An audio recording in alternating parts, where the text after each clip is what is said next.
आणि काय म्हणत होतीस तू? भावना मॅडम जर चुकीच्या जागी बसला तर तू त्यांना त्यांची जागा दाखवून देणार.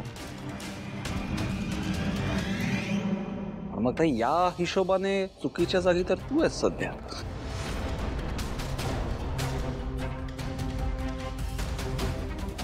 म्हणजे बघ ना, आपल्या समाजाच्या रीतीनुसार लग्न झालेल्या मुलीने तिच्या सासरी राहणं अपेक्षित असतं.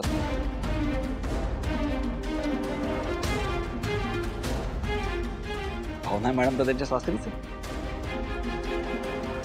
पण इतके दिवस झालेत ताई, तू अजूनही माहेरीच राहतेस. मलाच सांग ना, चुकीच्या जागी कोण आहे सध्या? सिद्धू,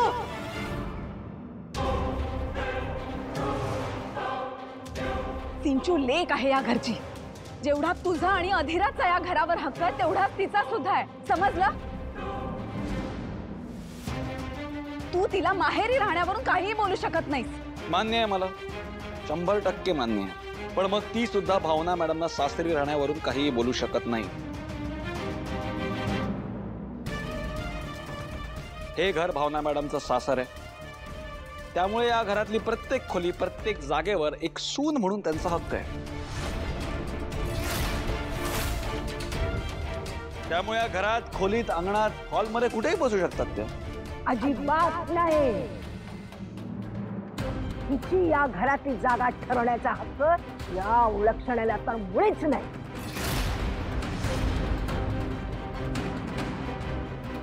कारण आम्ही हिला या घरातली सून मानतच नाही. आजी अगं बास कर ना आता. किती वेळा तेच तेच बोलणार आहेस तू? आणि असं काय केलंय भावना मॅडम? निमूटपणे कोपऱ्यात त्यांचं काम करत बसल्या होत्या ना. आज रेंजचा प्रॉब्लेम झाला म्हणून ते आल्या हॉलमध्ये, नाही तर कधी बाहेर तरी येतात का?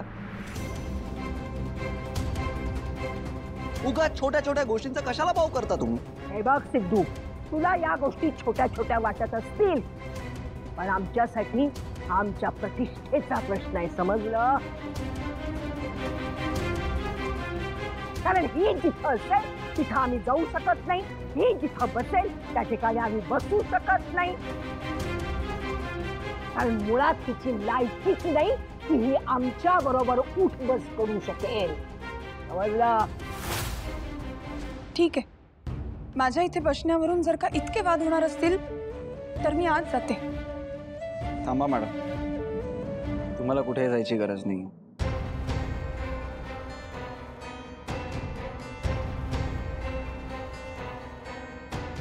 आजी, काय म्हणालीस तू?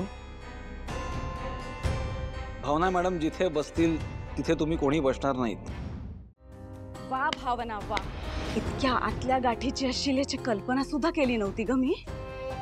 पण एक गोष्ट लक्षात ठेव भावना, या घरच्यांपासून जर तू सिद्धूला तोडलंस ना तर आयुष्यात कधी सुखी राहणार नाही. आणि आजपासून ती याच नावानं ओळखली जाईल, अवलक्षणा सिद्धिराज गाडे पाटील. तुला काय वाटलं आम्ही इथं आमच्या पंक्तीत तुला बसवून घेऊ? हे असं भरलेलं ताट बघायची सवय तरी आहे काय तुला? ना तुला या घरात जेवण मिळणार, ना तुला आमच्या स्वयंपाकघरात पाऊल टाकू देणार, समजलं? तू कोण पाणी नाकारणारी ग? आमच्या मनात आलं तर आमच्या घरच्या पाण्याच्या थेंबालाही मी शिव देणार नाही.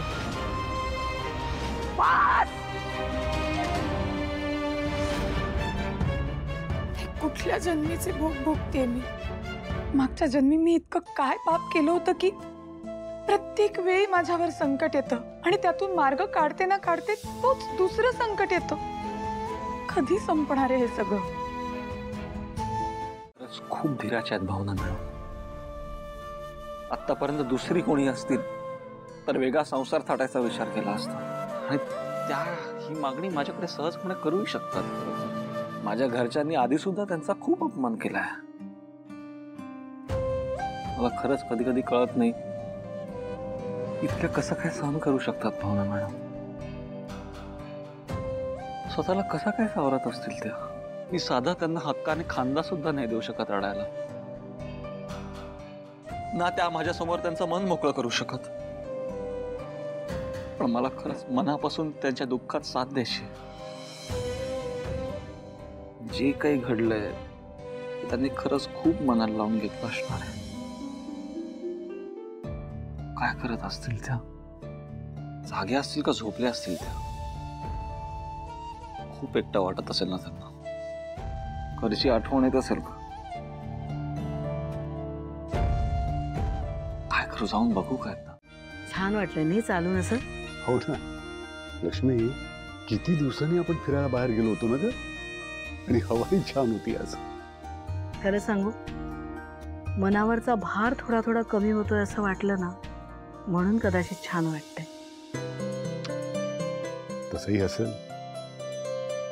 आपल्या भावनाचं लग्न झालं आणि मनावरचं खूप मोठं ओझं उतरलं का.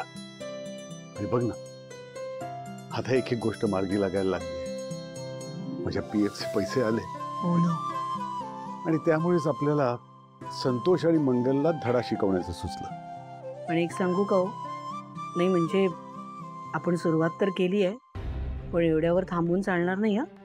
म्हणजे आपल्या त्या दोन्ही मुलांना जरा बऱ्यापैकी अद्दल घडवायला हवी. अगं लक्ष्मी, ही तर नुसती सुरुवात आहे. पहिली खेळी तू खेळली आहेस, आता पुढचा डाव माझा असेल. काय नक्की मनात काय आहे तुमच्या? एक मिनिट. हा,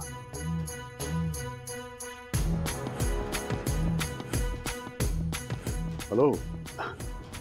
पाठवलेल्या सामानाचा अगदी छान उपयोग झाला, पण मला असं वाटतंय आता वेळ आहे समोर येण्याची.